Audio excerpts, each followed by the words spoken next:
ગુજરાતમાં હવે પાણીની સમસ્યા નહીં રહે। સારા સમાચાર ઉત્તર ગુજરાત માટે। ઉત્તર ગુજરાતની જીવાદોરી સમાન સતલાસણામાં આવેલા ધરોઈ ડેમની સપાટીમાં સતત વધારો થઈ રહ્યો છે। મહેસાણા અને ઉપરવાસમાં વરસાદના કારણે ડેમની સપાટી વધી રહી છે। હાલ ધરોઈ ડેમની સપાટી 601.3 ફૂટ પર પહોંચી છે, જ્યારે કે ડેમની કુલ સપાટી 622 ફૂટ છે। ડેમના અધિકારીઓના જણાવ્યા મુજબ આગામી જુલાઈ 2025 સુધી પીવાના પાણીની તકલીફ નહીં રહે।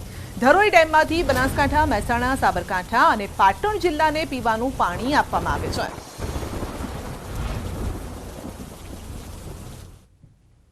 હાલની ડેમની પરિસ્થિતિને ધ્યાને લેતા આગામી જુલાઈ 2025 સુધી પીવાનું પાણીનો પર્યાપ્ત જથ્થો ઉપલબ્ધ છે। સિંચાઈ માટે મેં અગાઉ વાત કરી એમ આપણે આશાવાદી છે આવનારા સમયની અંદર ડેમ ભરાશે અને પૂરતા પ્રમાણમાં પાણી આપી શકશે। ફ્લોર પર એરોબ્રિજની લોબી પાસે છતમાંથી વરસાદી પાણી ટપકવાને લીધે મુસાફરોને ભારે પરેશાનીનો વારો આવ્યો છે। છતમાંથી ટપકતું પાણી લોબીમાં પ્રસરે નહીં તે માટે પ્લાસ્ટિકની ડોલો મૂકવાનો વિડીયો વાયરલ થયો છે। પાણી ટપકતું હોવાથી બેરિકેડ લગાવી 2000 સ્ક્વેર ફૂટનો એરિયા બંધ કરાયો છે। સુરત ઇન્ટરનેશનલ એરપોર્ટ નામનું જ હોય આ વિડીયો પરથી સ્પષ્ટ થઈ રહ્યું છે। કરોડો રૂપિયાના ઇન્ફ્રાસ્ટ્રક્ચરમાં પોલમપોલ જ જોવા મળી રહી છે। એરપોર્ટ ઓથોરિટીના અધિકારીઓ એવો લૂલો બચાવ કરી રહ્યા છે કે બે તરફ વિસ્તરણ થયેલા ટર્મિનલ બિલ્ડિંગનો વચ્ચેનો ભાગ રિનોવેટ કરવા ટેન્ડર ઇસ્યુ થયા પછી વર્ક ઓર્ડર આપી દેવામાં આવ્યો છે, પછી આ પાણી નહીં ટપકે। મહેસાણામાં ફેક્ટરીમાંથી મળ્યું સબસિડી યુક્ત ખાતર।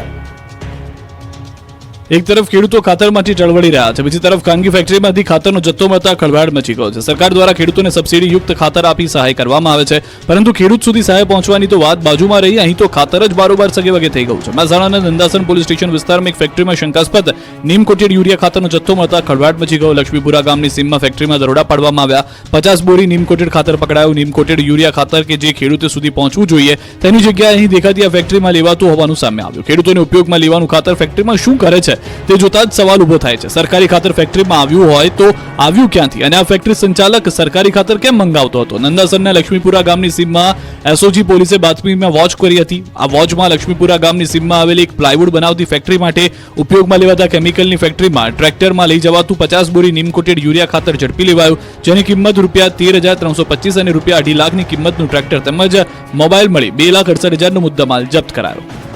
અંકલેશ્વરમાં શ્વાને આખી સોસાયટીના કરોડો રૂપિયા બચાવ્યા, ચોરને ઊભી પૂંછડીએ ભગાડ્યા। સામાન્ય રીતે શ્વાનના આતંકના સમાચાર જોવા મળતા હોય, શ્વાને ભોગ લીધો તેવી ખબર આવે, પરંતુ અંકલેશ્વરમાં શ્વાનના કારણે લોકોના જીવની સાથે કરોડો રૂપિયા બચી ગયા। જી હા, થયું એવું કે અંકલેશ્વરના સુરવાડીના પ્રણામી બંગલોઝ અને શિવદર્શન રેસિડેન્સીના લોકો રાત્રે ઘસઘસાટ સૂઈ રહ્યા હતા ત્યારે ચોર ટોળકી ધાડ પાડવા સોસાયટીમાં ઘૂસી આવાજની ગંધ અહીંના શ્વાનને આવી ગઈ। 5 થી 6 ચોર સોસાયટીમાં ત્રાટકતા શ્વાન દ્વારા ભસવાનું શરૂ કરતા તસ્કરોને ડર લાગ્યો। ક્યાંક લોકો જાગી જશે તો જોવા જેવી થશે તેવા ડરથી તસ્કરોએ ચોરી કરવાનું પડતું મૂક્યું। શ્વાન તસ્કરોની પાછળ પડતા તસ્કરો પોતાનો જીવ બચાવી ઊભી પૂંછડીએ ભાગ્યા। આ સમગ્ર ઘટના સીસીટીવીમાં કેદ થઈ ગઈ હતી। તો સુરતમાં શ્રાવણ માસમાં શિવ મંદિરમાં ચોરી થઈ। જી હા, સુરત શહેરમાં જાણે કે કાયદો અને વ્યવસ્થા જેવું કશું રહ્યું જ નથી, એમ કહીએ કે ભગવાન પણ સુરક્ષિત નથી। અડાજણપાલ વિસ્તારમાં આવેલા પારદેશ્વર મહાદેવના મંદિરમાં તસ્કરોએ હાથ ફેરો કર્યો। માત્ર 20 મિનિટમાં જ તસ્કરો દાનપેટી તોડી રોકડ ઉઠાવી ગયા। બે તસ્કરો મંદિરમાં રાત્રે 2 વાગે પ્રવેશ્યા હતા। દાનપેટી ખોલવા તસ્કરો પોતાની સાથે એક બેગ લાવ્યા હતા, જેમાં અત્યાધુનિક હથિયારો હતા।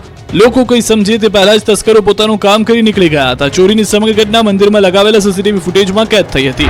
તો બનાસકાંઠાના શાક માર્કેટમાં ચોરીની ઘટના બની। આશ્ચર્યની વાત તો એ હતી કે આ ચોર મહિલા હતી। ડીસાના વિજય પટેલ શાકભાજી માર્કેટ યાર્ડમાં બનેલી ચોરીની ઘટના સીસીટીવીમાં કેદ થઈ।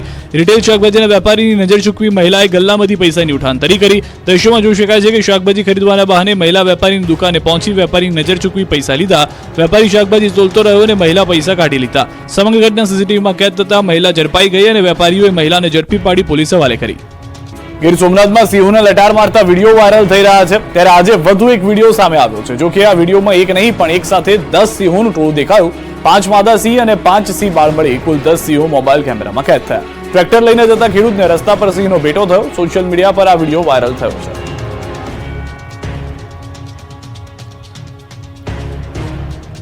આ તરફ રાજ્યના માર્ગો પર પશુઓનો અડિંગો હજી પણ કાયમ છે।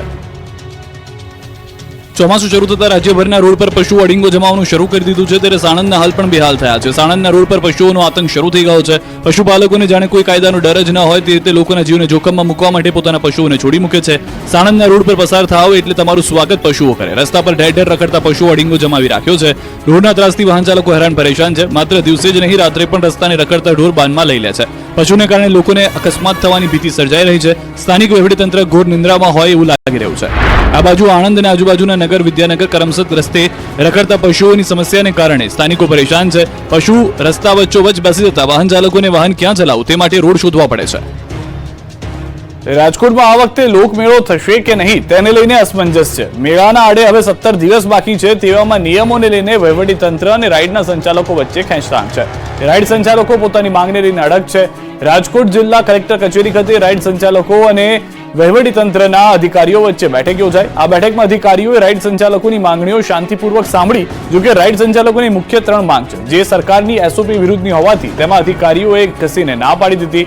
સોલ્ટ રિપોર્ટ, ફાઉન્ડેશન અને એનડીટી રિપોર્ટ કે જે સરકારની એસઓપીમાં છે, ત્યારે રાઇડ સંચાલકોનું કહેવું છે કે માત્ર રાજકોટમાં જ નહીં પરંતુ ગુજરાતભરમાં જ્યાં પણ મેળા યોજાય છે ત્યાં નિયમ સ્વીકારી શકાય તેમ નથી. તેથી રાઇડ સંચાલકોએ કહ્યું કે અમે આ મામલે મુખ્યમંત્રી અને ગૃહમંત્રીને વિનંતી કરીએ છીએ કે આ નિયમમાં ફેરફાર કરવામાં આવે. હજારો લોકોની રોજીરોટી મેળાથી જોડાયેલી છે.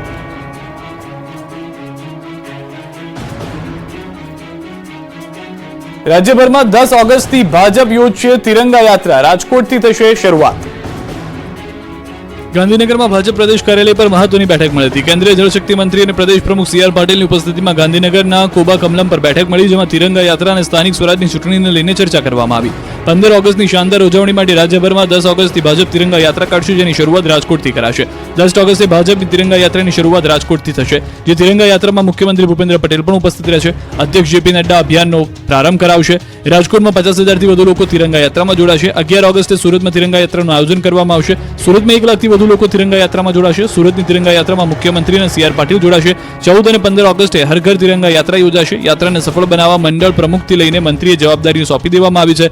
ભાજપનો હર ઘર તિરંગા કાર્યક્રમ થકી ઉજવાશે સ્વાતંત્ર્ય પર્વની ઉજવણી. 585 મંડળોમાં પદયાત્રા યોજાશે. જંગલ વિભાગના ઉમેદવારો સાથે ગાંધીનગરમાં જંગલી વર્તન. ઉગ્ર આંદોલનના 30 કલાક બાદ એક માંગ સ્વીકારાઈ. હલ્લાબોલ, ટીંગાટોળી, ઝપાઝપી અને અટકાયતના આ દ્રશ્યો છે ગાંધીનગરના. અહીં જંગલ ખાતાની પરીક્ષામાં સીબીઆરટી પદ્ધતિ રદ કરવાને લઈને રાજ્યભરના ઉમેદવારો 2 દિવસથી વિરોધ પ્રદર્શન કરી રહ્યા છે. રાત દિવસ ઠંડી, વરસાદ વચ્ચે વિરોધ કરતા હજારો વિદ્યાર્થીઓ સાથે ગાંધીનગર પોલીસે જંગલી વર્તન કર્યું.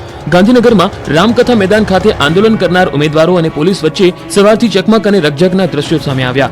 ઉગ્ર વિરોધ પ્રદર્શન કરતા માહોલ તંગ બન્યો હતો. પોલીસે 300થી વધુ ઉમેદવારોની અટકાયત કરી હતી.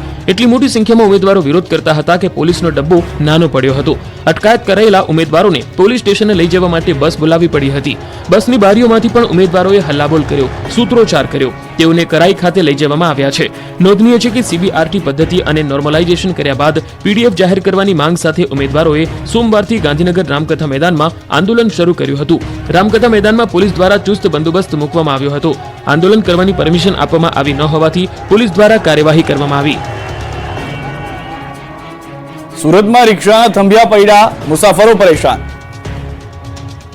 સુરતમાં રિક્ષાના પૈડા થંભી ગયા. સુરતમાં રિક્ષા ચાલકોએ ભાડું વધારવાની માંગ સાથે વિરોધ પ્રદર્શન કર્યું. સુરતના અલથાણામાં રિક્ષા ચાલકો એકત્ર થયા હતા. અલથાણા બ્રિજ પાસે મોટી સંખ્યામાં રિક્ષાઓ થંભી ગઈ હતી. જે રિક્ષા ચાલકો પેસેન્જર લઈને આવતા હતા તેને પણ રોકી દેવાયા હતા, એટલે રોડ પર ટ્રાફિક જામ થયો હતો. રિક્ષામાં જતા પેસેન્જરો અટવાયા હતા. રોડ પર હજારો રિક્ષાના થપ્પા લાગ્યા હતા. આ અંગેની પોલીસને જાણ થતાં જ પોલીસ ઘટના સ્થળે પહોંચી હતી. પોલીસે સ્થળ પર પહોંચી સમગ્ર મામલો થાળે પાડ્યો હતો. અમદાવાદના વાલીઓ પર વધ્યો બોજો, ભણતર બન્યું મોંઘું. નવી ફી કમિટીએ કર્યો ફીમાં તૂતિંગ વધારો. અમદાવાદના ખાનગી સ્કૂલની ફીમાં તૂતિંગ વધારો થયો છે. નવી ફી કમિટીએ વાલીઓ પર કમરતોડ બોજ નાખ્યો છે. અમદાવાદ સહિતના 4 ઝોનની નવી ફી કમિટીએ ફીમાં વધારો કર્યો છે. અમદાવાદ ઝોનની કમિટી દ્વારા શહેરની બાકી રહેલી 150થી વધુ સ્કૂલોમાંથી કેટલીક સ્કૂલની નવી ફી નક્કી કરી દેવામાં આવી છે, જેમાં દરખાસ્ત કરનારી સ્કૂલની ફીમાં 5 થી 7% વધારો કરવામાં આવ્યો છે. એફઆરસી દ્વારા 3000 થી 12000નો કરાયો છે ફી વધારો. અમદાવાદની ઇન્ટરનેશનલ સ્કૂલમાં સૌથી વધુ 12000નો વધારો કરાયો. ત્યારે કઈ સ્કૂલમાં કેટલી ફી વધી તેના પર નજર કરીએ તો અમદાવાદ ઇન્ટરનેશનલ સ્કૂલની ફી 1.08 લાખથી વધીને 1.20 લાખ થઈ. એપોલો ઇન્ટરનેશનલ સ્કૂલની ફીમાં 5000નો વધારો કરતા 99000થી વધીને 1,04,000 થઈ. ગ્લોબલ ઇન્ડિયન સ્કૂલમાં 4000નો વધારો કરતા ફી 91000થી વધીને 95000 કરાઈ. ડીપીએસ બોપલની ફી 4000 વધતા 80000થી વધીને 84000 થઈ. શિવાસી સ્કૂલની ફી 57,500 થી વધીને 61,000 થઈ. KN પટેલ સ્કૂલની ફી 77,000 ની 81,000 થઈ. સંત કબીર સ્કૂલની ફી 95,400 ની 97,900 થઈ. HB કાપડિયા સ્કૂલ 57,000 ની 60,000 થઈ. આનંદ નિકેતન સ્કૂલની ફી 83,000 રૂપિયા હતી જે વધીને 91,000 રૂપિયા થઈ. SH ખારાવા સ્કૂલની ફી 32,000 રૂપિયા હતી જે 35,000 રૂપિયા થઈ. નવા શૈક્ષણિક વર્ષથી ફી વધારો લેવાનો શરૂ કરી દેવામાં આવ્યો છે. ભક્તોને શિવભક્તિ કરવી મોંઘી પડશે, ફૂલોના ભાવમાં ભડકો.